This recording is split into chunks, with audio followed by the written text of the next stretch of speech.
Ben écoutez, bismillah, on va commencer à la barakatillah. Donc je pense qu'on va faire comme la dernière fois, on va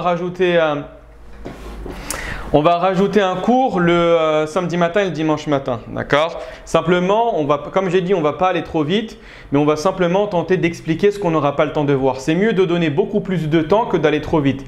Al-mantiq, c'est un petit peu comme la grammaire. Si tu vas trop vite, tu ne comprendras absolument rien. Si tu prends le temps d'expliquer, d'analyser, d'éclaircir les zones d'ombre, tout est très simple, hein. Franchement, ce n'est pas difficile. Ben écoutez, bismillah, nabda ala barakatillah. Donc on va poursuivre ce qu'on a dit hier. Alors simplement pour tenter une révision très rapide. Hier, on a défini à quoi faisait référence al-mantiq. On a dit hiya alatun qanuniyatun ta'simu mura'atuha adh-dhihni ta'simu mura'atuha adh-dhihn 'anil khata'i. À savoir que c'est une science, un outil normatif qui va nous permettre, dès lors que l'on observe ces règles, de nous préserver de tomber dans la faute de la pensée. Voilà grosso modo la signification. On avait également expliqué à quoi faisait référence, plutôt dans quel objectif nous étudions al-mantiq, et on avait dit que c'était principalement à 3 niveaux. La première des choses, c'était pour apprendre la véritable définition, ce qu'on appelle ilm al-ta'rif. Ensuite, le bon raisonnement, ce qu'on appelle l'istidlal. Et enfin, manahij al-bahth, à savoir la manière d'utiliser ces outils dans le cadre de la recherche. On avait parlé également du mantiq en disant que c'était khadim al-ulum, à savoir le serviteur de toutes les sciences, parce qu'on en a constamment besoin. Alors que la cuisine va s'intéresser aux aliments, alors que la médecine va s'intéresser aux maladies et au corps humain, alors que la mécanique va s'intéresser aux voitures, vous allez retrouver dans le mantiq ce qui va nous permettre de structurer convenablement l'esprit. D'où l'une des deuxièmes définitions qui est donnée à al-mantiq, à savoir à savoir c'est la science qui s'intéresse aux règles générales de la bonne pensée, de la bonne utilisation de la pensée. D'accord? Voilà grosso modo ce qu'on avait dit hier, et on s'était arrêté à cette diapositive, à savoir quel est l'objet d'al-mantiq, al-ta'rif, al-istidlal wa manahij al-bahth. Donc on avait dit que al-ta'rif tout d'abord, c'est l'art de définir correctement les concepts et les termes. On a expliqué à quoi faisait référence cette définition. Vous avez naw' al-jins wa al-fasl, c'est l'un des éléments les plus importants dans le domaine de la définition, où la définition est toujours… Regardez bien, j'ai un livre que je vais vous montrer, qui est une référence, en langue arabe. Vous en avez pas mal, des livres similaires à ceci. Il a été traduit en français, alhamdoulilah rabbil alamin, par Maurice Glouton. C'est Kitab al-Ta'rifat, donc c'est le livre des définitions, d'accord, de l'imam al-Jurjani. Vous l'avez en arabe et il est constamment utilisé, dès lors qu'on veut s'intéresser à un sujet. Par exemple, aujourd'hui, on a envie, alors c'est principalement dans le domaine de l'aqida ou dans le domaine de usul al-fiqh. Je veux m'intéresser à la question du nafs. Très bien. Comment on va tout d'abord débuter cette étude-là? Qu'est-ce que je vais faire? C'est que je vais revenir dans ce livre-là et je vais aller dans la lettre N, tout simplement, le noun, et chercher le nefs. À quoi fait référence le nefs? Et vous allez voir que les définitions qui sont données, constamment, elles vont regrouper ceci. Vous avez un nefs, qui est un nom d'espèce. Ensuite, vous avez le genre et ensuite ce qui va la différencier de l'ensemble des genres. Ça, vous inquiétez pas, on en reparlera. Je ne pense pas dans cette formation-là, peut-être ultérieurement, Inch'Allah ta'ala. D'accord? Donc c'est quelque chose qu'il faut connaître pour être précis, pour qu'on ne vous manipule pas, pour être cohérent avec l'aspect global du Coran. Vous savez, le Coran, et ça c'est un principe qu'on répète tout le temps, que l'un des méfaits de l'être humain qui va être alimenté par Shaitan, c'est l'empressement. Alors que Dieu aime ce qu'on appelle en arabe al-anat. Al-anat, c'est l'absence d'empressement, c'est la patience, c'est prendre son temps. Donc ça ne sert à absolument rien d'aller trop vite en besogne des fois sur des questions, il faut prendre le temps. N'importe quelle question qui vous tracasse, qui vous perturbe, des fois je reçois des messages, Oustad, j'ai une question franchement qui me tracasse, c'est une question qui est difficile, j'ai pas pu dormir toute la nuit par rapport à cette question-là. Très bien, tu cherches ce type de questions, de réponses à ces questions problématiques, Prends une vidéo sur laquelle tu vas passer 1 heure, 2 heures, 3 heures, 4 heures, peut-être un séminaire entier et à la fin tu auras une réponse. Et tu penses que tu auras la possibilité de déterminer une réponse par rapport à une question fondamentale sur une vidéo de 30 secondes, 1 minute, ou tu as du mal à patienter devant une vidéo de 5 minutes, moi je pense que tu as des choses à te remettre, à revoir et tu as besoin de te remettre en question pour pouvoir apprendre convenablement. Celui qui se respecte dans le domaine du savoir, aussi bien religieux que profane, j'expliquais la problématique de cette différence hier, il passe par ce cheminement-là. On commence tout d'abord par définir les termes, de quoi on parle. Après, je vous laisse prendre la parole. Simplement, vous allez voir que dans le domaine du fiqh, il y a un type d'ouvrage qui est important. Vous savez, on en a présenté plusieurs. Vous avez Fiqh Sunnah, l'un des plus importants et l'un des plus connus même en France, de Sayyid Sabiq. Vous allez retrouver d'autres ouvrages beaucoup plus importants. L'un des plus important est Bidayatul Mujtahid wa Nihayatul Muqtasid, l'ouvrage de Ibn Rushd, à savoir de Averroès. Et c'est un livre qui, malgré sa petitesse, est important. Pourquoi? Parce qu'il va donner les avis principalement des 3 grandes écoles. Abu Hanifa, Malik et Shafi'i. C'est très rare qu'il donne l'avis de Ahmed ibn Hanbal. Et par la suite, ce qu'il va faire, c'est qu'il va mentionner ce qu'on appelle en arabe Mahall al-Niza', c'est-à-dire le lieu où la différence ou la divergence est présente. Pourquoi il fait ça? Parce que tout est en lien avec la définition. On n'est pas d'accord en fait, on ne parle pas de la même chose. Et donc il y a des différends. Dès lors qu'on se met autour de la table, on définit bien les éléments. Très bien, attends. De quoi on parle précisément? Certains vont dire non mais c'est la gélatine de porc, il y a écrit le porc donc tu as le droit de le manger. Non, c'est pas ça dont on parle. Il y a le nom porc, mais est-ce que la gélatine, qu'est-ce que c'est? Est-ce que réellement ça reste du porc ou ça devient quelque chose de nouveau? Voilà ce sur quoi on doit débattre. Vous voyez ce que je veux dire ou pas? Ça c'est important. Dis-moi, il y avait une question? Oui, non, en fait c'est juste une précision par rapport au livre Kitab al-Ta'rifat. Ouais. On le retrouve en PDF sur… Alors en arabe oui, bien évidemment. En français à ma connaissance non. En français à ma connaissance non. D'accord? Ok. Et l'autre livre que tu viens de mentionner là, le nom c'est quoi en arabe? Bidayatu al-Mujtahid. Bidayatu al-Mujtahid. Oh bien évidemment. Moi je l'ai à la maison. Il est comme ça environ, mais écrit en tout petit. Mais bien évidemment on le retrouve en PDF. Hein, d'accord? Et celui-là nous qu'on a utilisé en 3e année de licence quand on a fait Kitab al-Buyu', c'est-à-dire le livre du commerce. On s'est basé uniquement sur ce livre-là. C'est un ouvrage de référence. Hein. Parce qu'on a parlé hier d'Averroès. Averroès était aussi bien un philosophe qu'un juge musulman d'obédience malékite. Très bien. On avance, Allah barik fikum. Très bien. Maintenant, regardez bien également, vous pouvez retrouver sur la plateforme pour approfondir les connaissances. Vous savez, là, on a parlé de Manahij al-Ba'th. À savoir des règles qui vont vous aider à structurer la recherche et à structurer l'esprit. Si vous êtes professeur aussi bien dans l'élémentaire que dans le second degré ou même en université, quand vous voulez mettre en place une conférence, vous avez besoin d'une structuration. Cette structuration, c'est ce que vous allez retrouver comme règles. Et ces règles, il y en a pas mal. On a essayé d'en expliquer un certain nombre.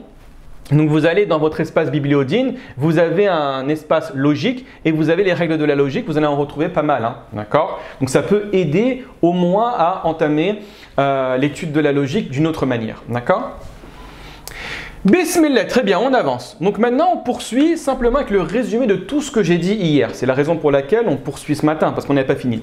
Donc la première des choses, que le mantiq enseigne 3 compétences fondamentales. Celui qui maîtrise convenablement le mantiq, exactement comme la personne qui maîtrise convenablement la grammaire, ne tombera pas dans la faute, ce qu'on appelle en arabe lahn, dans la faute de grammaire. Il ne va pas mettre une dhamma à la place de la kasra, une kasra à la place de la fatha, etc.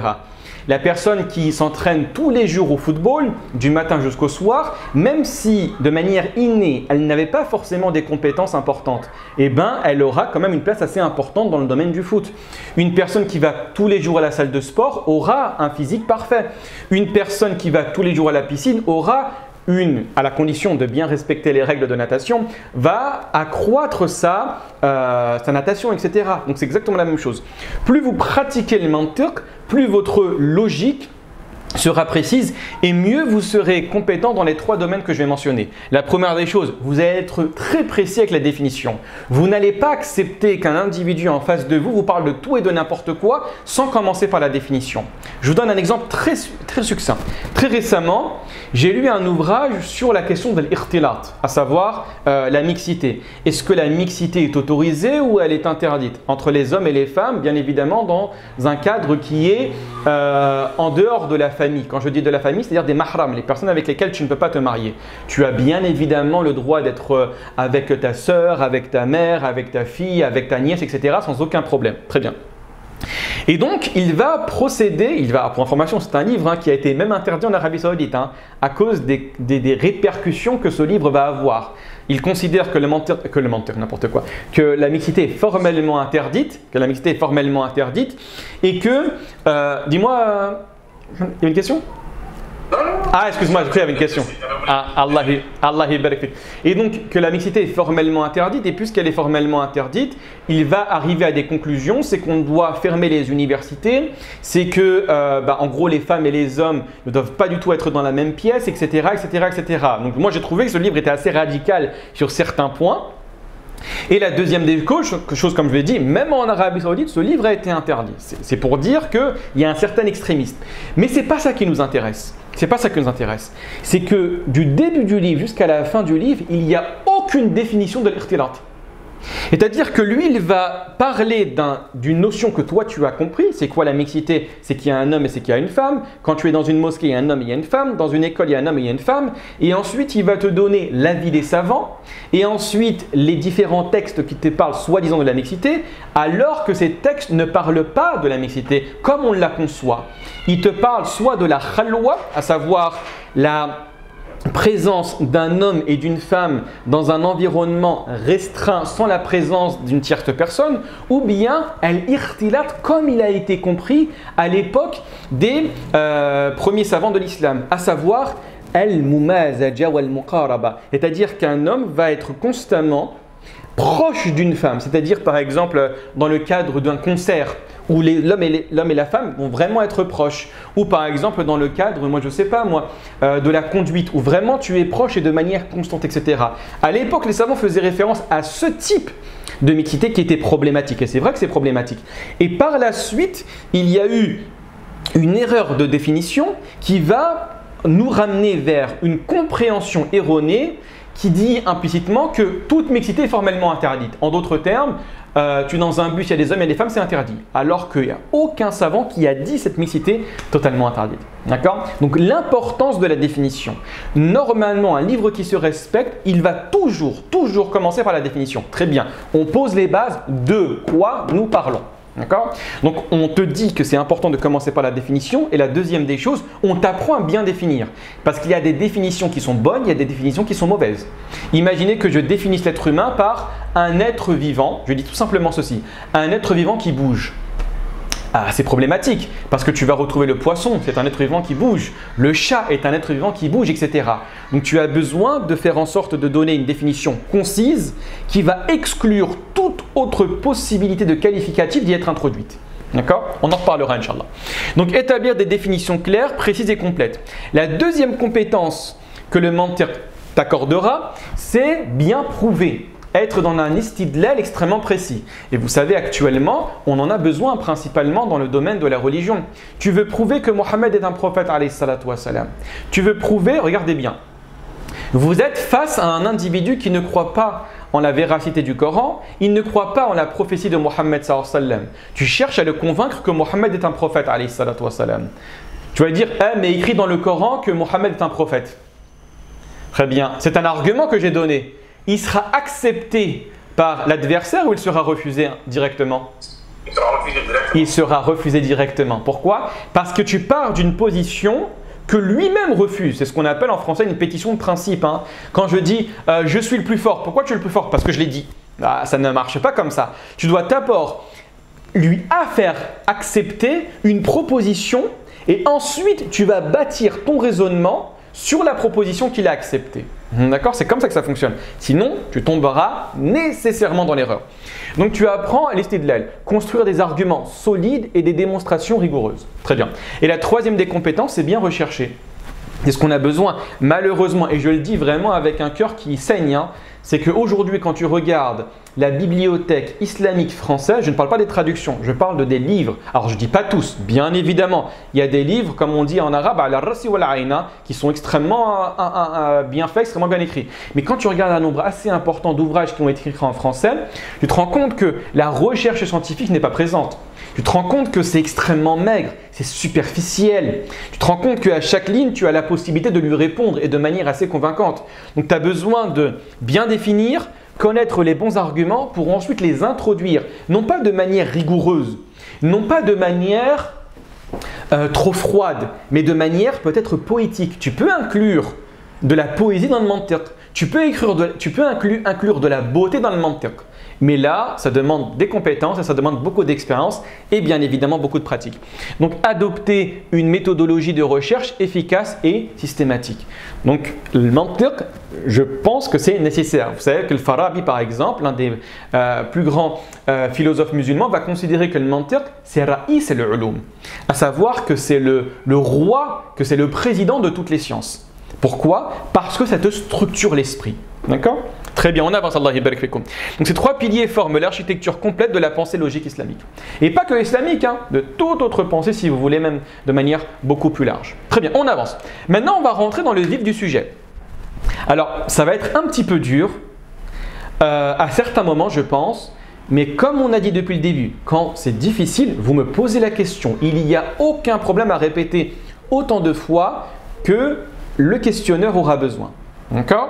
On va utiliser des mots en arabe, des mots en français, mais 99,9% du cours se fait en français. Hein. Ce ne sont que des mots techniques qu'on va retrouver.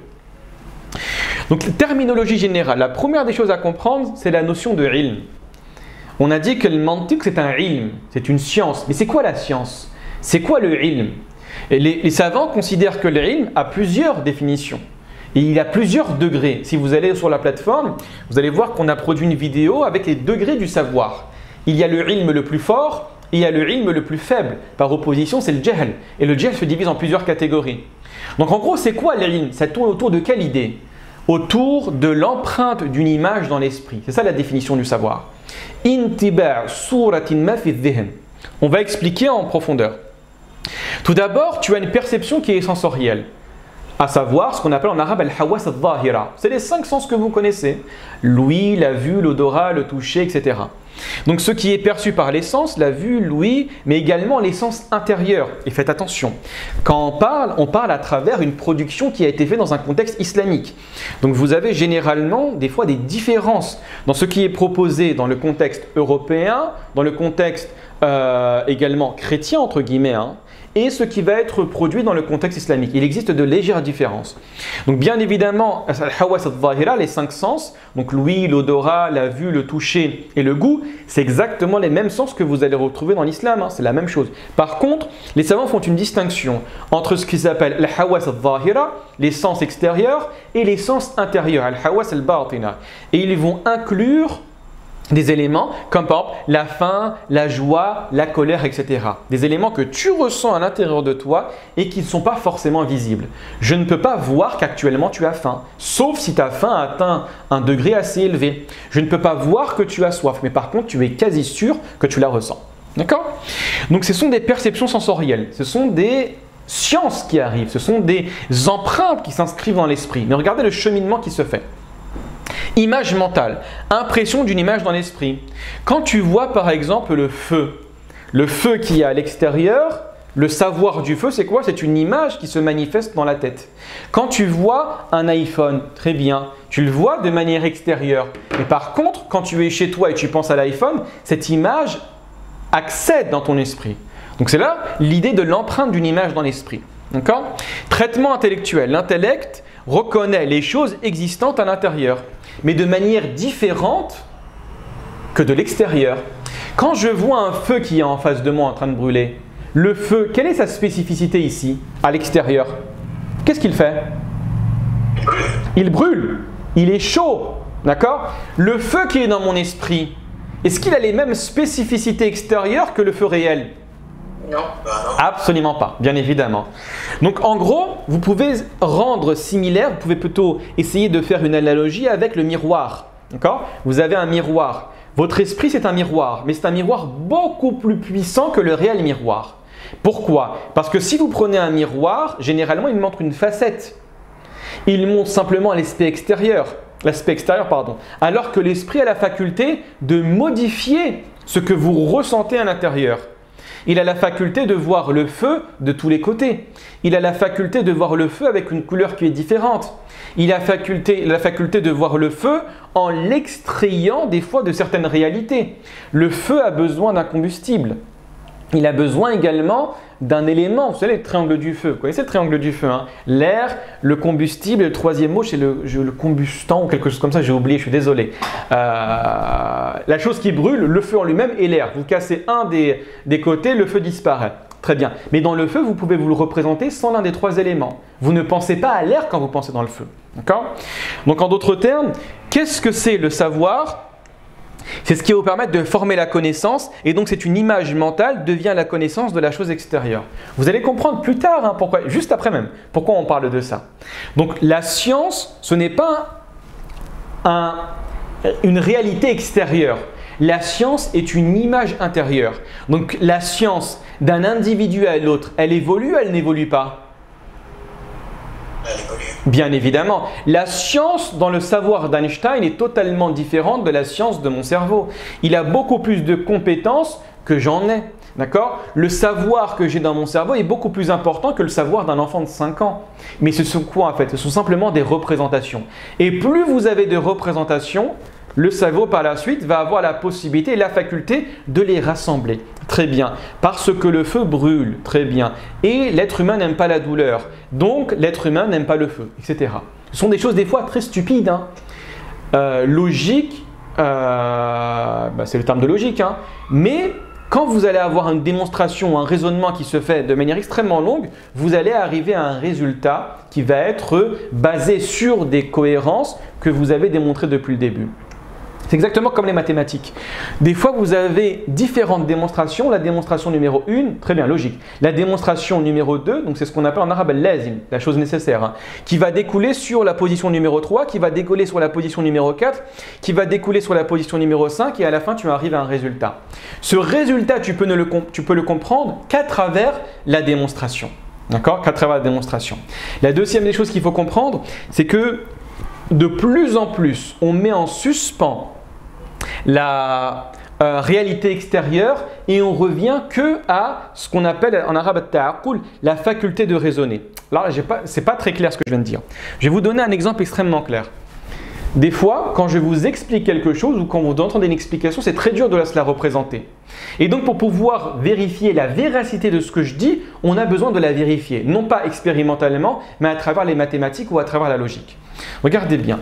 On vous dit, et mathématiquement c'est réel, hein, je prends cette feuille-là. Vous voyez cette feuille-là? Elle fait à peine, même pas un demi-millimètre d'épaisseur. C'est rien du tout. D'accord? C'est rien du tout. Je prends cette feuille. Alors, je vais prendre une autre feuille pour ne pas abîmer celle-là. On va essayer. Alors, voilà, on va prendre ça. D'accord? C'est un cadeau qu'on m'avait fait, c'est des sneakers. Imaginez cette feuille-là. D'accord? Imaginez qu'elle fasse là un peu plus grande, 1 mm. Très bien. Quand je la plie une première fois, vous êtes d'accord avec moi que l'épaisseur de la feuille va doubler? Oui. Ah, pourquoi? Très bien. Je la plie encore une deuxième fois. L'épaisseur va être quadruplée, pardon. Ça va pour ça ou pas? C'est logique, hein? Donc l'épaisseur augmente ou elle diminue? Elle augmente. Elle augmente, très bien. Si vous la pliez 42 fois, la distance nouvelle sera la distance qu'il y a entre la Terre et la Lune, à savoir 380 000 km. On a du mal à se le représenter ou c'est facile à se le représenter? On a du mal. On a beaucoup de mal, hein? On va dire c'est n'importe quoi ce que tu me racontes, hein? Vous voyez ce que je veux dire ou pas? Donc qu'est-ce qu'on fait ici? On met en suspens la représentation de l'esprit. Parce que c'est dur, on n'a pas le temps de le voir. Par contre, si tu l'appliques mathématiquement, tu te rends compte que c'est vrai. Donc, dans des questions des fois sensibles, on met en suspens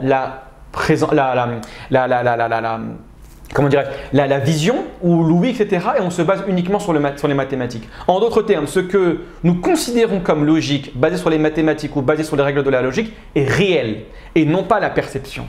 Ça va pour ça ou pas? Ça, c'est clair? Oui, ça c'est clair. Dis-moi. Moi, est-ce que s'il te plaît, tu peux revenir sur l'explication de la terminologie générale? Je n'ai pas bien saisi. Sur le terme de ilm? Oui, la notion de science, ouais. Hein, en fait, le ilm, c'est quoi? Mohamed Lamine, est-ce que tu sais qu'après harf al-jar, le mot porte une kasra? Oui, oui. Tu le sais? Très bien. Oui. Je sais ça, ça veut dire quoi? C'est le savoir. C'est le savoir. Mais en fait, c'est quoi? En fait, cette information, c'est comme une carte qui est gravée dans ton cerveau. D'accord. Tu vois ce que je veux dire ou pas? Oui, je vois. Dans ta vie, Mohamed Lamine, tu connais que ça ou t'en connais beaucoup d'autres choses? Bon. Heureusement que t'en connais d'autres, hein. Ah, c'est catastrophique si Mohamed Lamine, de toute ta vie, tu connais que le après harf al-jar, le ism majrour, il porte une kasra. C'est catastrophique. Tu vois ce que je veux dire ou pas? Allah yibarak fik. Donc en fait, tu connais des milliards de choses sans t'en rendre compte. Tu en connais des milliards. Tu vois ce que je veux dire ou pas? Et en fait, qu'est-ce que c'est? Eh bien, c'est simplement une accumulation d'informations et une accumulation d'informations qui sont toutes présentes dans ta tête. Et le cerveau a la faculté de faire quoi? De sélectionner l'information dont tu as besoin au moment opportun. Mais en plus de ça, il a la possibilité de les connecter. D'accord? L'être humain, et Allah subhanallah, quand il a créé l'être humain et le cerveau, c'est extrêmement puissant. Tu vois, c'est extrêmement puissant. D'où le terme des préjugés, d'où le terme également de la rationalité, d'où le terme de l'induction, etc. Quand tu vois différents éléments secondaires, eh ben en fait, tu en fais une règle générale. Eh bien, ce sont des facultés que Dieu t'a mis à l'intérieur de ton cerveau. Donc, en gros, la science, qu'est-ce que c'est? Mais on va la voir en détail. Là, c'est vraiment la définition globale, la définition générique. D'accord? C'est vraiment une définition très, très grande. C'est que quand on dit science, ce n'est pas une réalité forcément extérieure. C'est une réalité intérieure. Donc, le travail de la science et de la réflexion, ce ne fait pas à l'extérieur. Il se manipule à l'extérieur, mais il se fait principalement à l'intérieur. Donc, c'est simplement des représentations, des impressions qui se font à l'intérieur de la tête. Mais ces impressions sont multiples. On va le voir tout de suite. Et il y a un grand nombre d'impressions qui découlent les unes des autres. On va le voir, t'inquiète pas tout de suite. Là, je sais que ce n'est pas clair, on va le voir tout de suite, Inch'Allah. D'accord? Dis-moi. Allah yabarak. Oui, dis-moi. Wa alaykoum salam. Par contre, ce schéma-là, il peut être modifié par exemple une personne qui nous inculque une connaissance. Ce schéma il peut être modifié par la personne qui nous inculque la connaissance. À savoir, par exemple, imaginons que tu nous expliques que Marfour, c'est ça. Donc, dans ma tête, je vais peut-être me le représenter tout de suite, je vais faire mon schéma. Mais l'autre personne à côté qui n'a pas vu ce schéma-là, tu vas par exemple lui parler de kippa, double kippa, il va faire un autre schéma dans sa tête. Exactement. Exactement. Mais en termes de. Au final, ça revient à la même chose ou ça revient pas à la même chose? Oui, ça revient à la même chose. C'est juste le schéma et l'aboutissement qui ne sera pas le même. Exactement. Exactement. Mais regarde. La méthode d'apprentissage qui sera différente. Exact. La perception. Exactement. La finalité est la même. Exactement. Mais par contre, faites attention. Regardez bien. On en reparlera, Inch'Allah ta'ala, on en reparlera. Mais quand on dit la science et l'empreinte d'une image dans l'esprit, vous allez voir que c'est la vision générale. Regardez bien. Moi, dans ma tête, on me dit, parce que je suis petit, je ne connais pas, on me dit ceci est un sneakers. J'ai jamais vu de sneakers, j'ai jamais vu de télécommande. D'accord? Je ne sais pas ce que c'est. Très bien. Premier professeur, il me dit Mounir, ça c'est un sneakers. Très bien. Deuxième professeur, il me dit Mounir, c'est un sneakers. Troisième professeur me dit Mounir, ça c'est un sneakers. D'accord? Très bien. L'information que j'ai dans ma tête, c'est que je vais lier ceci à un sneakers. Ça va pour ça ou pas? Est-ce que c'est un type de savoir uniquement pour moi? Est-ce que ce savoir est pour moi est réel ou il n'est pas réel? Réel. Il est réel, très bien. Oubliez Mounir, dans la réalité extérieure, est-ce que cette information est fiable? Non. Elle n'est pas fiable. Elle est fausse, exactement. Donc la définition réelle du ilm, c'est quoi? C'est ma'rifatu shay'i ma'rifatan jaziman mutabiqatan bil waqi'. C'est ça la définition de la science. C'est une connaissance parfaite et totale du mot, mais qui est cohérente avec la réalité extérieure. Ça va pour ça ou pas? Donc en d'autres termes, si moi je dis ça c'est un sneaker, ça c'est un sneakers, c'est dans la véritable définition, c'est du ilm, du savoir, ou c'est du jahl, de la méconnaissance? C'est ça, de la reconnaissance. C'est de la méconnaissance. Et la méconnaissance, on en reparlera, Inch'Allah, tu la divises en deux catégories. Soit la méconnaissance d'une chose dont tu es conscient de ta méconnaissance, E égale MC2, je ne sais pas ce que ça veut dire. Je suis conscient que c'est un savoir, mais je ne sais pas ce que ça veut dire. Mon ignorance ici, elle est louable ou elle est blâmable? Elle est louable. Elle est louable, parce que je reconnais que je ne connais pas. C'est bien, c'est le début de tout investissement dans le chemin et dans le cheminement de la connaissance. Très bien. Mais le problème, il est où? C'est qu'il y a un deuxième type de méconnaissance où je dis non, non, wallah, ça j'en suis sûr, c'est un sneakers. Qu'est-ce qu'il y a? Ça, c'est un sneakers. Je suis conscient de ma méconnaissance ou je ne suis pas conscient? On n'en est pas conscient. Exactement. On n'est pas conscient. Exactement. Et c'est ce qu'on appelle ici le jahl al-murakkab. C'est la méconnaissance complexe. Et c'est celle-là qui pose problème. C'est exactement celle-là qui pose problème. Quand tu parles à un individu, tu veux lui expliquer, il y a deux possibilités. Soit il reconnaît qu'il est méconnaissant, qu'il est ignorant, soit il ne reconnaît pas. Et il va des fois tenter de t'expliquer des choses que lui-même n'a pas compris. Vous voyez ce que je veux dire ou pas? Donc la véritable signification de l'ilm, c'est qu'est-ce qui est cohérent. Qu'est-ce qui est cohérent avec la réalité extérieure?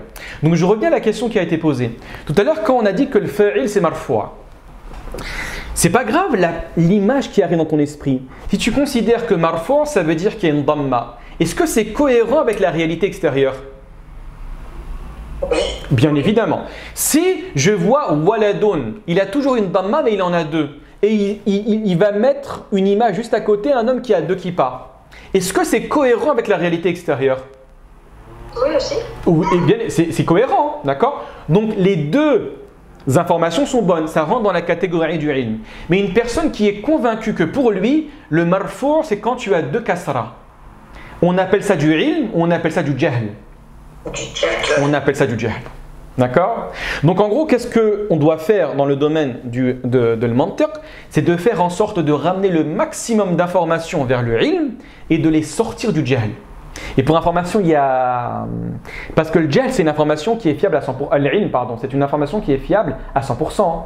Mais en fait, vous avez des degrés. Tout savoir ne se vaut pas. Tout savoir ne se vaut pas. D'accord? Une information qui vous est transmise par la vision, j'ai vu ce garçon de 9 ans devant moi à Franprix en train de voler un paquet de Mentos. Je l'ai vu. Ou le témoignage d'une femme de 82 ans qui m'a dit que cet enfant de 9 ans, à 22 h du soir, a volé un paquet de sneakers. Ce sont deux informations, deux savoirs. Est-ce que les deux se valent? Non. Absolument pas. Bien évidemment, absolument pas. Donc tu as un savoir qui est beaucoup plus important que l'autre. D'accord? On en reparlera, Inch'Allah ta'ala. Ça va, c'est clair? Là, pour l'instant, je n'ai pas expliqué. Hein. C'est peut-être ici la diapositive la plus difficile. Ne vous inquiétez pas, maintenant, on va prendre le temps d'expliquer comment déterminer le savoir. D'accord? Quels sont les types de savoir? Très bien. Excusez-moi, Ouais, bien sûr. je voudrais savoir, donc du coup, cette science, elle ne laisse pas de place au doute? Alors en fait, on essaye de ramener le maximum d'informations, parce qu'en fait le doute c'est quoi? Le doute, c'est quand tu as une information A face à une information B et les deux sont équivalentes en termes de choix. Tu as 50-50. D'accord? Tu ne peux pas. Nous en fait, on considère que le chèque, c'est ça le doute, hein, est problématique.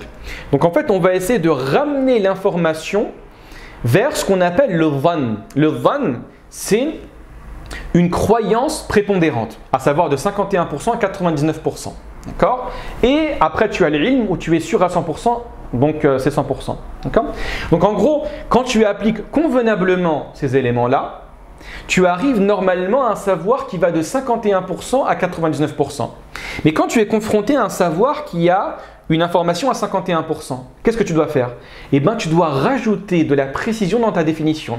Tu dois rajouter des arguments qui vont permettre d'étayer la position de principe pour monter de 51 à 60, de 60 à 65, de 65 à 80, etc. Tu vois ce que j'ai été clair ou pas trop? Oui, j'ai compris. Ça va? Mais des fois, c'est vrai qu'il y a des éléments qui sont franchement à 50-50. Tu ne sais absolument pas. D'accord? D'où le terme, par exemple, de l'qara'a. Le qara'a, c'est le tirage au sort. C'est à 50-50. Et même ça, mathématiquement, on arrive à basculer de 50-50 à 66%. Mais bon, on n'a pas le temps de l'expliquer. Hein, d'accord ? Allah barik fikum. Donc regardez bien, science, c'est un exemple que je donne. Vous avez ici le feu réel, une perception directe. Je le vois, je le ressens, je peux le sentir, je peux le toucher, ça va me faire mal. Nous savons que le feu est chaud car l'image de sa chaleur s'imprime dans notre esprit par l'expérience sensorielle et directe. Très bien. C'est comme ça qu'on a déterminé que le feu était chaud.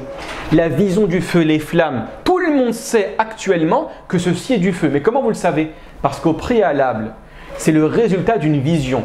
Un aveugle c'est ce que c'est le feu en termes de vision ou en termes de perception sensorielle liée au toucher ? La perception sensorielle. Exactement. Un aveugle de naissance ne sait pas c'est quoi le feu.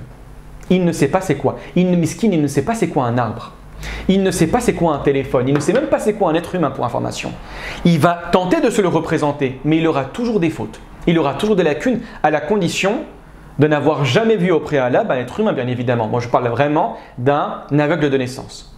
Et donc, par la suite, le feu imaginé, c'est une simple représentation. Ce n'est pas le feu réel. Mais si l'image du feu est présente dans l'esprit sans la sensation de chaleur, ce n'est pas le feu réel. C'est une simple représentation mentale ou visuelle. C'est ça le ilm. C'est l'impression de la chose à l'intérieur de l'esprit. C'est facile, hein ? C'est clair, hein ? Ça va ? Oui. Très bien, Allah barik fikum. Maintenant, on rentre dans le cœur du sujet, juste après ceci. Donc, en résumé, la science est l'empreinte d'une image dans l'esprit. Voilà, tout simplement. On avance. C'est le moment le plus important. On va le commencer maintenant. On va s'arrêter à 11h30, ne vous inquiétez pas. On le commence maintenant et on le finira ce soir, Inch'Allah ta'ala. Ce soir, on terminera la distinction entre le tasawwur et le tasdiq. Et ensuite, on parlera des deux grandes catégories de savoir, al-ilm al-nazari ou al-ilm al-daruri. D'accord ? Donc, selon ilm al-mantiq, la science se compose de deux aspects distincts qui structurent notre compréhension du monde. Vous avez toujours, dans la compréhension des choses qui vous entourent, deux aspects. Le premier est ce qu'on appelle le tasawwur, ou la conception, et le deuxième, c'est ce qu'on appelle le tasdiq, ou le jugement. Faites attention, il ne faut pas prendre les mots que je viens de dire au pied de la lettre, au sens littéral. Le tasdiq en langue arabe, ça ne veut absolument pas dire le jugement. C'est uniquement le vocabulaire logique que nous utilisons actuellement. Tasawwur, c'est vrai que ça veut dire la conception. Mais sinon, faites attention. Vous avez tout d'abord le tasawwur. C'est pris de la racine soura. Soura, c'est l'image. Qu'est-ce que c'est le tasawwur ?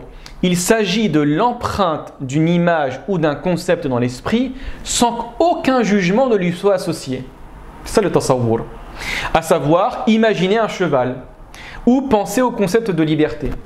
On a la faculté tous en tant qu'être humain de penser à un cheval, de penser au soleil, de penser au livre, de penser à une fleur, de penser à un téléphone, de penser uniquement à la conception sans lui attribuer un jugement. Ça veut dire quoi lui attribuer un jugement ? Le qualifier.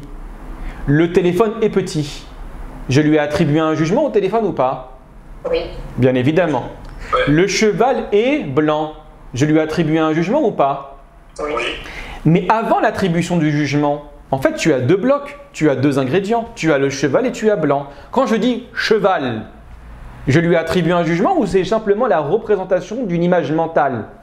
Uniquement la représentation d'image mentale. Exactement. Quand je dis blanc, c'est un jugement que je fais ou c'est la représentation d'une image ? C'est un jugement ? Quand je dis que blanc, non, que blanc. Ah non, non, oui, c'est la représentation de l'image que tu fais là. Exactement. Je dis blanc, je dis noir, je dis rouge, je dis grand, je dis petit, je dis froid, je dis chaud, je dis allongé, je dis debout. Dans tous les mots que je viens de faire, on a besoin en fait de se représenter. Et donc, par exemple, si je vous dis quelque chose que vous ne connaissez pas, par exemple, je vais dire un terme alambiqué. Ah, peut-être des personnes savent ce que ça veut dire alambiqué, des personnes ne savent pas ce que ça veut dire alambiqué. Pour l'instant, si tu ne sais pas ce que ça veut dire alambiqué, tu vas simplement dire alambiqué, moi je retiens l'enchaînement de lettres, mais je ne sais pas me le représenter mentalement. Très bien. Je te dis que alambiqué, ça veut dire compliqué. Ah, maintenant c'est précis. Donc dès lors que tu as dans ta tête le terme alambiqué, tu sais que ça renvoie à quelque chose de complexe. Vous voyez ce que je veux dire ou pas ? C'est clair ou pas pour l'instant ? Très bien. C'est un peu comme le mubtada et le khabar. Allah barak fik. C'est exactement ça. C'est exactement ça. Tu as le mubtada d'un côté, el waladu. Tu as le khabar kabirun. Très bien. Le verbe être, il va servir à faire quoi? À lier les deux. Exactement, à faire le jugement. Le jugement, c'est ça le tasdiq. C'est l'attribution. C'est pour ça que même dans la grammaire, quand on dit, on parle du mubtada et du khabar, on parle du musnad et du musnad ilay. Al-isnad en langue arabe, c'est la liaison. Pourquoi? Parce qu'en fait, quand tu dis al-waladu kabir, tu attribues quoi à l'enfant? La grandeur. La grandeur. La grandeur, bien évidemment. Quand tu dis al-Qur'an ou jamil, qu'est-ce que tu attribues au Coran? La beauté. La beauté, exactement. C'est la raison pour laquelle une phrase complète en langue arabe, c'est une phrase qui est basée uniquement sur le tasawwur ou qui est basée sur le tasdiq. Sur le tasdiq.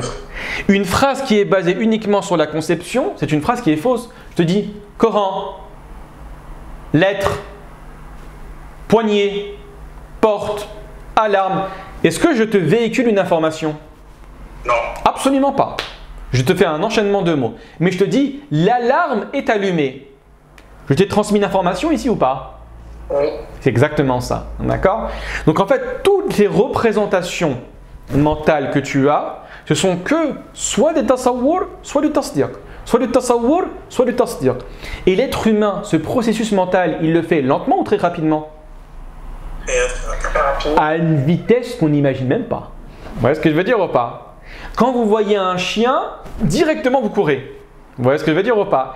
Quand vous voyez un individu auquel vous devez lui rembourser la somme de 50 €, qu'est-ce que vous faites directement? Instinct survie.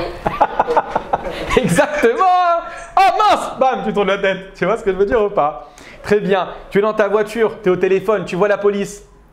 Ah! Directement, en une fraction de seconde. Hein. Mais en fait, qu'est-ce que tu as fait?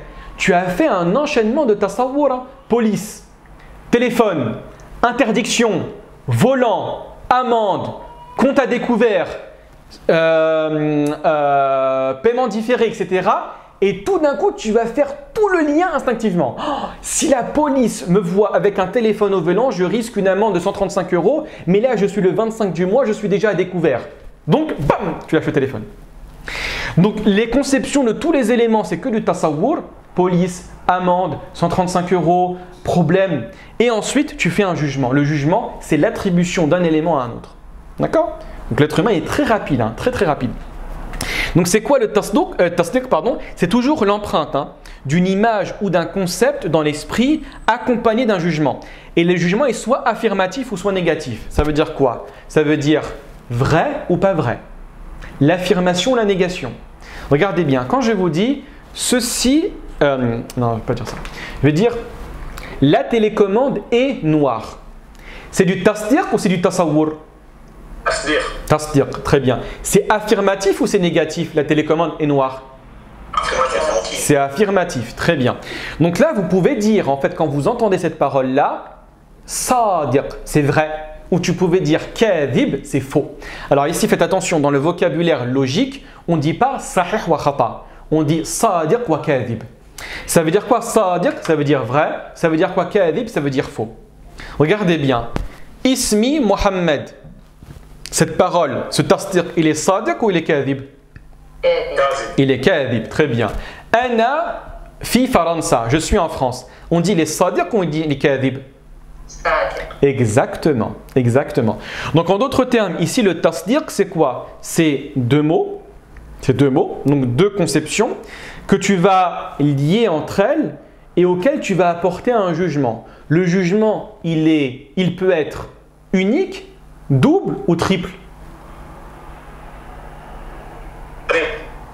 Triple, vas-y, explique-moi comment il pourrait être triple.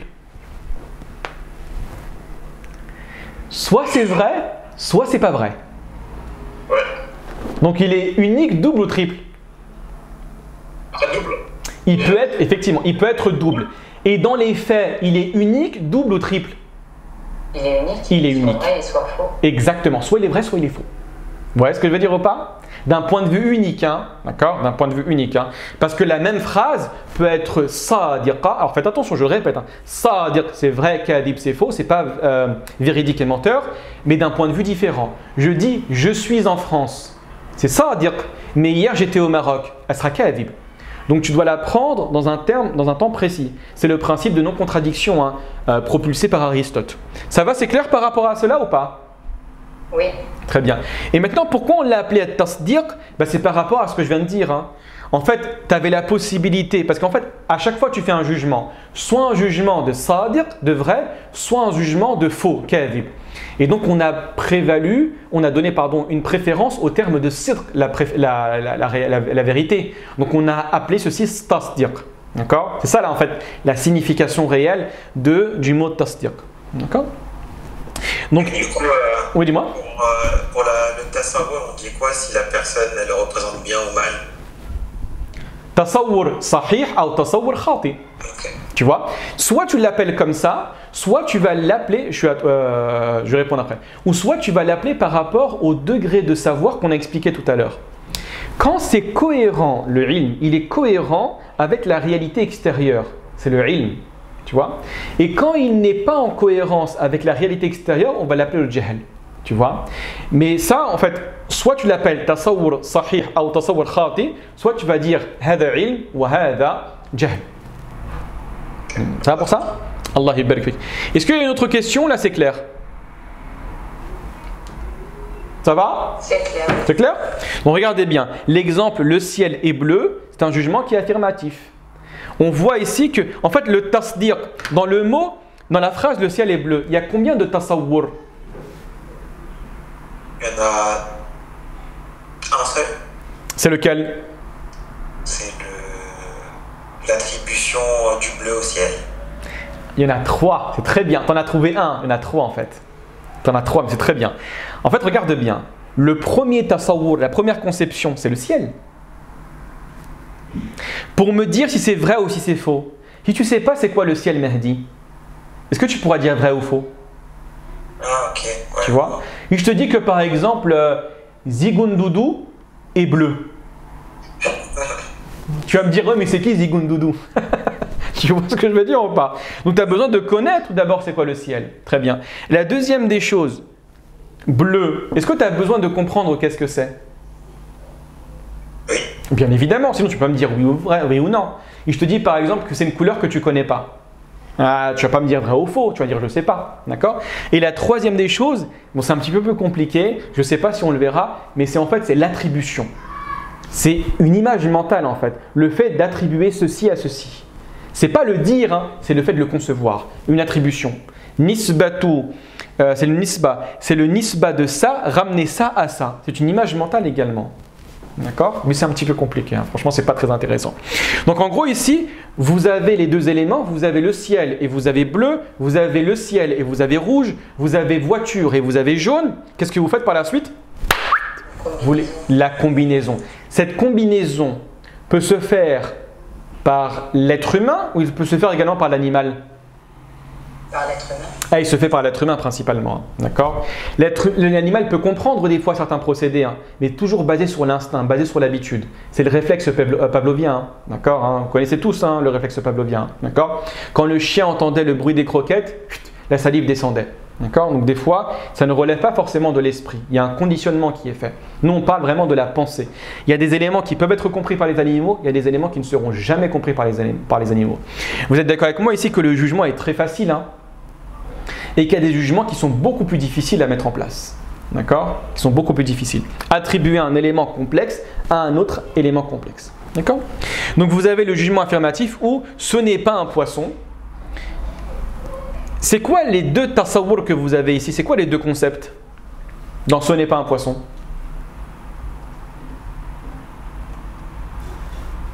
Vous en avez deux, Il y a...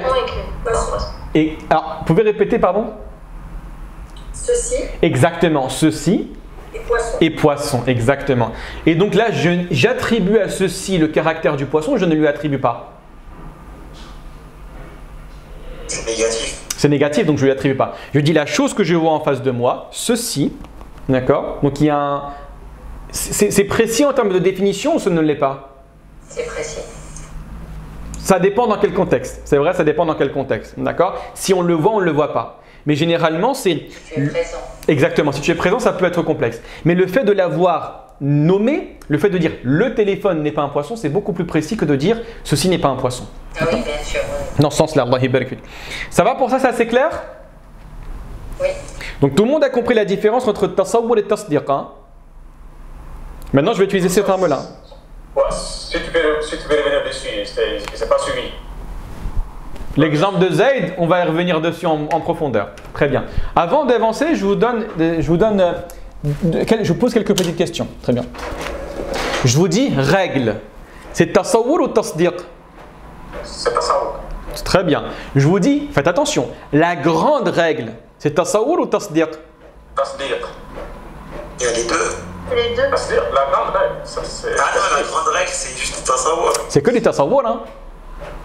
Est-ce que j'ai attribué quelque chose à la règle? Faites attention. Elle est grande. Elle est grande, oui. Non, parce qu'il a dit la grande règle. Il a pas dit- C'est un qualificatif. Je ne lui pas. Quand je veux attribuer quelque chose à la règle, je vais dire la grande règle est cassée. Là, j'ai attribué, regardez bien, j'ai attribué le bris, le fait que ce soit cassé à la règle. D'accord? Mais quand je dis la grande règle, que ce mot-là, oubliez tout le reste, est-ce que tu peux dire vrai ou faux? Non, on ne peut pas juger. Parce que je n'ai pas fait de jugement. J'ai pas fait de jugement ici. J'ai simplement dit la grande règle, le grand monsieur. Je ne peux pas dire vrai ou faux. C'est simplement un élément, le grand monsieur. Vous voyez ce que je veux dire ou pas? Oui, je vois. Oui. C'est comme si on dit al-mistaru al-kabiru, il n'y a pas de khabar là. Exactement. Donc la phrase entre guillemets est fausse. Hein. D'accord? La phrase entre guillemets est fausse. Très bien. Je dis le livre est intéressant. Ce livre est intéressant. C'est du tasawwur ou du tasdiq? Tasawwur. C'est du tasdiq. Tasawwur. Tasdiq. Oui, intéressant. J'ai fait un jugement ici ou pas? Oui. J'ai fait un jugement. J'ai attribué le caractère intéressant au livre. Donc c'est du tasdiq. Hein. Regardez bien. La différence entre le tasawwur et le tasdiq, c'est quand tu entends une phrase basée sur le tasdiq, tu peux dire vrai ou faux. D'accord? Très bien. Imaginez, je prenne par exemple un livre. Je dis ce livre est difficile. Tasawwur ou tasdiq? Tasdiq. Exactement, c'est du tasdiq. Pourquoi? Tasdiq. Mais ça dépend aussi de la personne. Dans ce cas, ça dépend de la personne qui apporte ce jugement. Pour toi, c'est tasdiq, mais pour une autre personne pour laquelle ce livre serait facile, comment on peut. Quelle réponse peut-on apporter à ce jugement? Ah non! Non, regarde bien, Mohamed. Là, on s'en fiche que la réponse soit vraie ou fausse. Hein. C'est est-ce que c'est possible de dire vrai ou faux? Ah oui, je vois. Tu vois la différence? Oui, je vois la différence. Tu vois la différence? Donc en fait ici, un individu va dire oui, un individu va dire non.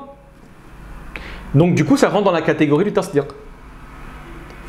Ça va pour ça ou pas? Oui, ça va, oui. Ça va? Très bien. J'ai mangé. Tasawwur ou tasdiq? Tasawwur. Il n'y a pas un jugement que j'ai fait ici? Parce qu'on peut dire oui ou non. Exactement. Ah ouais. On peut dire vrai ou faux. Tu vois ce que je veux dire? Regardez bien ici. Dans j'ai mangé, quels sont les deux blocs du tasawwur? J'ai et l'action de manger. Très bien. L'action de manger, est-ce que je l'ai attribuée à quelqu'un ici? À moi. Oui. À moi? Donc c'est du tasdiq à 100%. C'est vrai ou pas? Oui, c'est vrai. Très bien. Et on le refait, c'est comme ça qu'on apprend. Wallah, c'est comme ça qu'on apprend. Très bien. Souris. C'est tasawwur. C'est le tasawwur, une souris. Hein, une souris hein. Très bien. La plante est verte. Tasdiq. Tasdiq, exactement. Allah yabarak fikum. Oh Allah, pardonne-moi. Tasawwur. Tasawwur? Vous êtes sûr? Tasdiq. Vous êtes sûr, tasdiq? Oui. Tasdiq, oui. Et les autres, vous en pensez quoi? Oh Allah, pardonne-moi. On ne peut pas dire si c'est vrai ou faux. C'est très bien. Allah yabarak fik. C'est comme particulier. Donc c'est ni tasawwur ni tasdiq. C'est notre affaire. Alors, regardez bien, ça on l'a vu une fois dans le balagh. Hein. Vous avez deux types, ça c'est important à saisir, après vraiment je m'arrêterai là après, d'accord? L'exemple on en reparlera ce soir, Inch'Allah. Vous avez deux catégories de phrases. Vous avez des phrases qu'on appelle les phrases al-khabariya, le système al-khabariya, et le système basé sur l'insha. Al-khabar, C'est pas le mubtada khabar. C'est quand tu peux dire vrai ou faux. J'ai mangé une pomme, je m'appelle Mounir, j'habite à Ponto Combo, je suis parti sur la lune, j'ai acheté une Ferrari, ceci est une serrure, il y a devant moi une caméra. Dans toutes les phrases que vous avez entendues, tu peux dire vrai ou faux. Vrai ou faux. Vrai ou faux. C'est vrai ou pas? Oui. C'est clair ou pas? Très bien. Dans tout ce que je viens de dire, le tasdiq, ça rentre uniquement dans ce cadre de figure. Par contre, vous avez d'autres phrases où il y a constamment l'idée de demande qui est présente. Quand je te dis « tais-toi », c'est un impératif. Je demande qu'on se taise. D'accord? Quand je dis « ne sors pas de la maison », je demande qu'on ne sorte pas. Quand je dis « Ya Allah, pardonne-moi », je demande à Allah qui me pardonne. D'accord? Passe-moi le café s'il te plaît. Je demande à un individu qui me passe le café.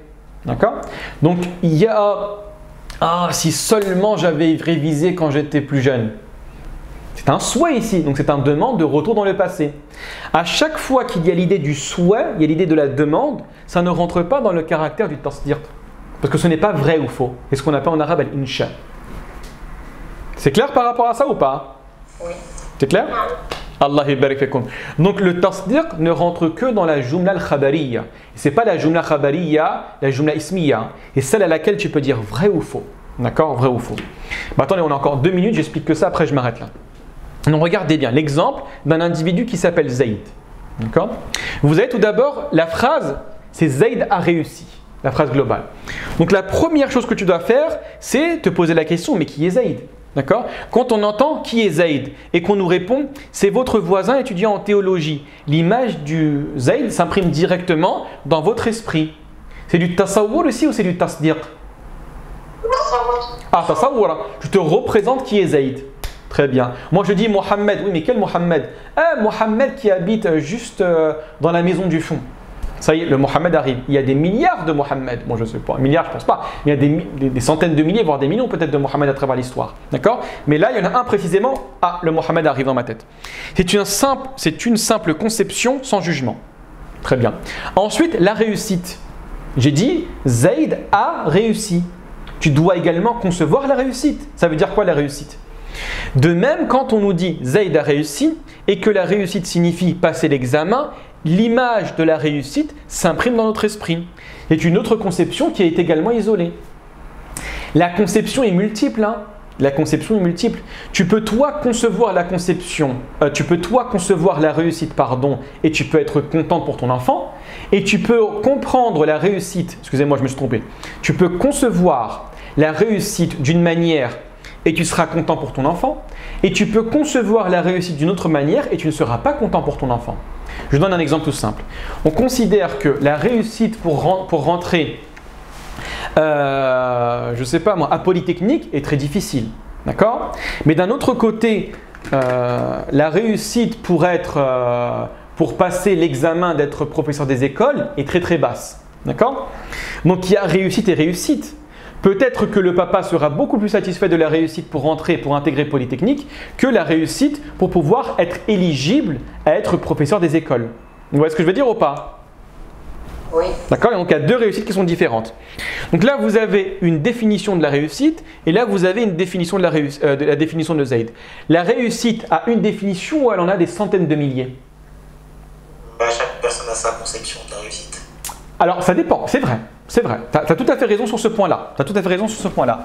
Mais c'est la raison pour laquelle il y a une multiplicité de définitions de la réussite. C'est vrai, je suis d'accord avec toi sur ce point-là.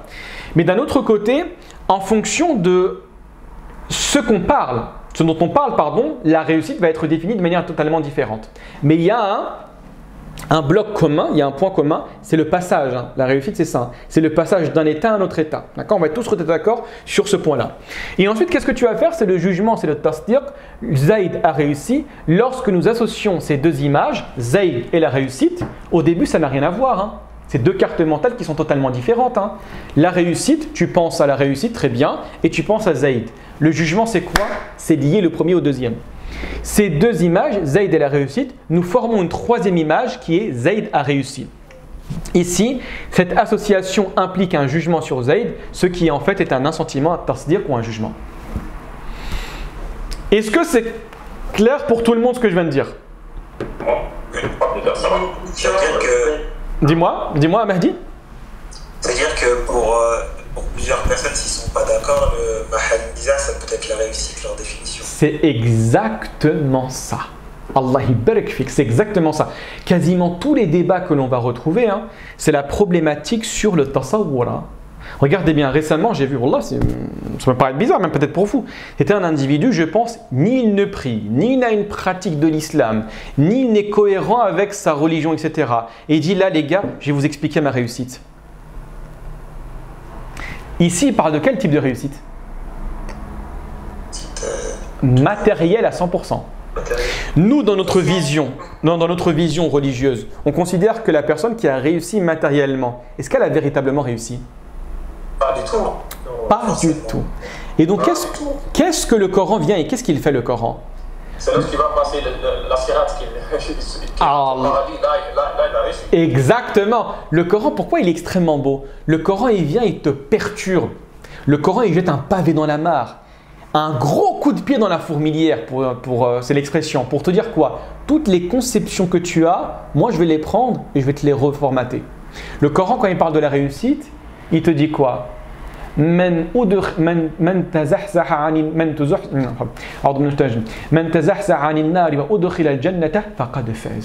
C'est quoi faz? Hein? Effectivement, c'est ça là. Exactement. Quiconque sera écarté de l'enfer et sera introduit au paradis, voilà celui qui a réussi. D'accord? Également, le Coran va dire quoi? Certes, a réussi qui? Le croyant. Certes, ont réussi qui? Les croyants. Ceux qui ont fait quoi? Ceux qui ont fait tout cela. Donc, qu'est-ce que tu vas devoir faire? C'est ce qu'on appelle le tafsir al-mawdou' qu'on a dit la dernière fois. Tu prends une notion globale dans le Coran, la question de la réussite. Et ensuite, tu essayes d'extraire tous les termes ou tous les passages qui sont en lien avec la réussite. Tu as une vision globale. Très bien. Dieu parle de la réussite pour celui qui évite l'enfer, pour celui qui rentre au paradis, pour celui qui se rapproche de Dieu, pour celui qui prie avec reconnaissance et avec humilité, pour celui qui respecte ses engagements. Et ensuite, tu en fais une définition globale de tout ceci. Vous voyez ce que je veux dire ou pas? Donc en gros, le Coran, qu'est-ce qu'il te fait en termes de tasawwur? Il remet les idées en place. Vous voyez ce que je veux dire ou pas? Le prophète, pourquoi le prophète a suscité beaucoup d'émotions? Parce qu'il a remis les idées en place. Hein. Beaucoup de fois, dans beaucoup de hadiths, et vraiment je m'arrêterai sur ceci, le prophète sallallahu alayhi wa sallam, des fois, posait des questions aux compagnons. Qu'est-ce que vous pensez par exemple du mouflis? C'est qui pour vous le mouflis? Ils vont dire le mouflis, c'est celui qui n'a pas d'argent et qui n'a pas de bien. Il va dire non, le mouflis dans ma communauté est celui qui viendra le jour de la résurrection avec des hasanat, mais il aura insulté celui-là, il aura frappé celui-là, il aura mal agi avec celui-là. On prendra de ses hasanat et quand il n'y en aura plus, on lui donnera des sayyi'at et on le jettera en enfer. Qu'est-ce que le prophète sallallahu alayhi wa sallam il a fait ici? Il a fait une modification du tasawwur. Exactement. Il a fait une modification du tasawwur ou une modification du jugement? Du tasawwur. Il a modifié le tasawwur.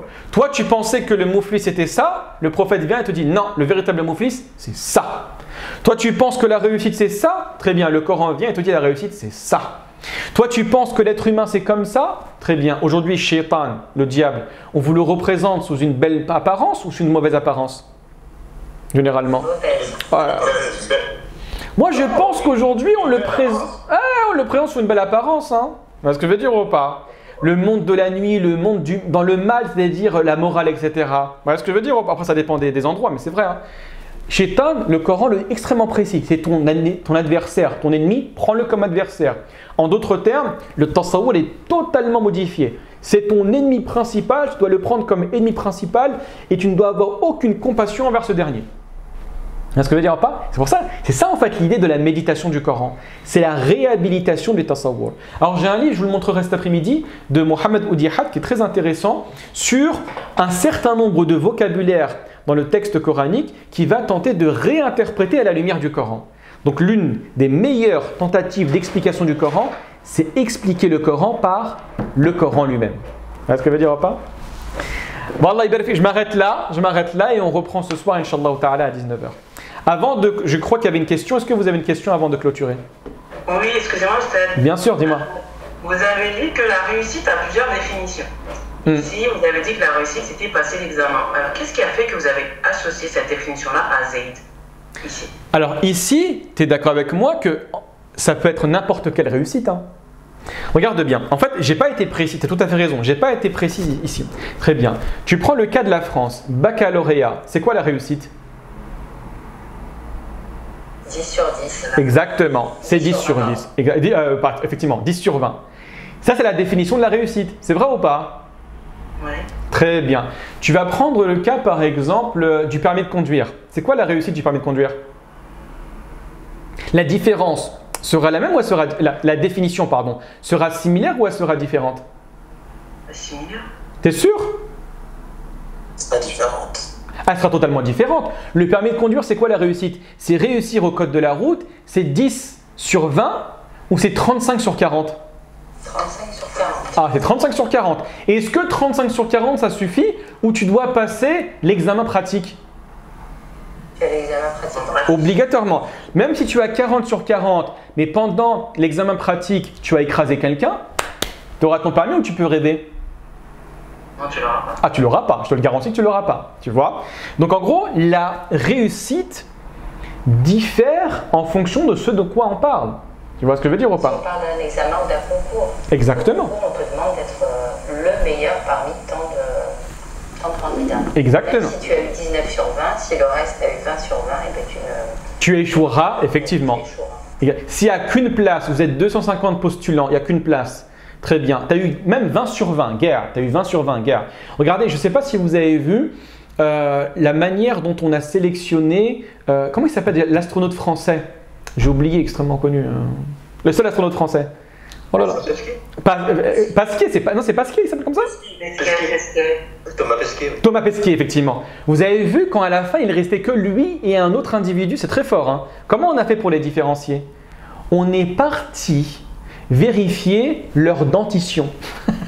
Pour dire, mais c'est exactement les mêmes profils. Mais on doit se baser sur quelque chose pour sélectionner Thomas au profit de l'autre. D'accord? Au détriment, pardon, de l'autre. Donc, on est parti extrêmement loin. Pour le deuxième, c'était un échec, alors que pour le premier, ça a été une réussite. Donc, tout varie en fonction de la définition que l'on donne. C'est la raison pour laquelle les définitions, vous allez toujours les retrouver hein, dans les concours nationaux. Vous allez toujours retrouver la définition précise au journal officiel. Hein, c'est obligatoire. Hein.